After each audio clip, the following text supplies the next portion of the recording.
Indonesia kini resmi memiliki pemimpin baru, Prabowo Subianto dan Gibran Rakabuming Raka, yang resmi menjadi Presiden dan Wakil Presiden Indonesia periode 2024-2029. Prabowo Subianto pun harus menjalani jalan yang berliku untuk menuju kursi RI 1.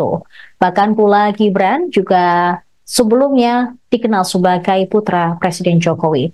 Dan inilah perjalanan mereka dalam kancah politik. Prabowo Subianto harus menjalani jalan berliku untuk menuju kursi RI 1. Tercatat, sudah 3 kali pilpres ia ikuti dan selalu menjadi runner-up.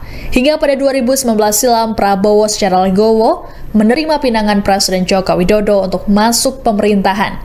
Hal ini ditandai dengan pertemuan Prabowo dan Jokowi di Stasiun Moda Raya Terpadu atau MRT Lebak Bulus, Jakarta pada 13 Juli 2019. Keduanya kemudian naik MRT sembari bercengkrama. Momen ini sekaligus menandakan bahwa Prabowo dan Jokowi telah berada di gerbong yang sama. Kemudian Jokowi menunjuk Prabowo menjadi Menteri Pertahanan.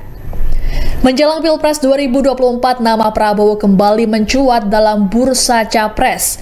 Sejumlah partai pun bersiap untuk mengikuti jalannya pemilu 2024 dengan membentuk koalisi, termasuk Gerindra dan PKB yang membentuk Koalisi Kebangkitan Indonesia Raya atau KKIR pada 18 Juni 2022. Dalam rapat pimpinan nasional Partai Gerindra di Sentul International Convention Center, Bogor, 12 Agustus 2022, Prabowo akhirnya mengumumkan kesediaannya maju Pilpres 2024. 2 minggu kemudian, tepatnya 28 Agustus 2023, saat peringatan HUT ke-25 PAN, Prabowo mengumumkan nama Koalisi Indonesia Maju atau KIM. Seiring berjalannya waktu, terjadi pula dinamika politik. Terjadi bongkar pasang koalisi, seperti saat PKB yang memutuskan hengkang dari kubu Prabowo dan beralih ke kubu Anies Baswedan. Bak bursa transfer Partai Demokrat yang tadinya ada di pihak Anies memutuskan bergabung dengan Prabowo Subianto. Setelah Prabowo diusung jadi capres, publik pun bertanya-tanya mengenai sosok cawapres pendampingnya. Ada sejumlah nama yang muncul, termasuk Wali Kota Solo sekaligus putra sulung Presiden Jokowi, Gibran Rakabuming Raka. Namun Gibran tak bisa serta-merta langsung ditetapkan jadi cawapres Prabowo, mengingat dirinya adalah kader PDIP, partai yang sudah mengusung Ganjar Pranowo sebagai capres. Di sisi lain, usia Gibran juga belum mencukupi ambang batas persyaratan. Sebagai informasi, syarat menjadi capres dan cawapres berusia paling rendah 40 tahun berdasarkan Undang-Undang Pemilu Nomor 7 Tahun 2017, sedangkan Gibran masih berusia 36 tahun. Sejumlah pihak kemudian mengajukan gugatan mengenai ambang batas usia ke Mahkamah Konstitusi. Hingga pada 16 Oktober 2023, dalam sidang yang dipimpin Ketua MK Anwar Usman, mengabulkan sebagian gugatan pemohon atas nama Al-Masaki Biru, seorang mahasiswa Universitas Surakarta. Dikabulkannya gugatan ini membuat pasal 169 huruf Q Undang-Undang Nomor 7 Tahun 2017 berubah menjadi berusia paling rendah 40 tahun atau pernah atau sedang menduduki jabatan yang dipilih melalui pemilu termasuk kepala daerah. Putusan MK tersebut kemudian ditindaklanjuti oleh KPU dengan merevisi Peraturan KPU Nomor 19 Tahun 2023.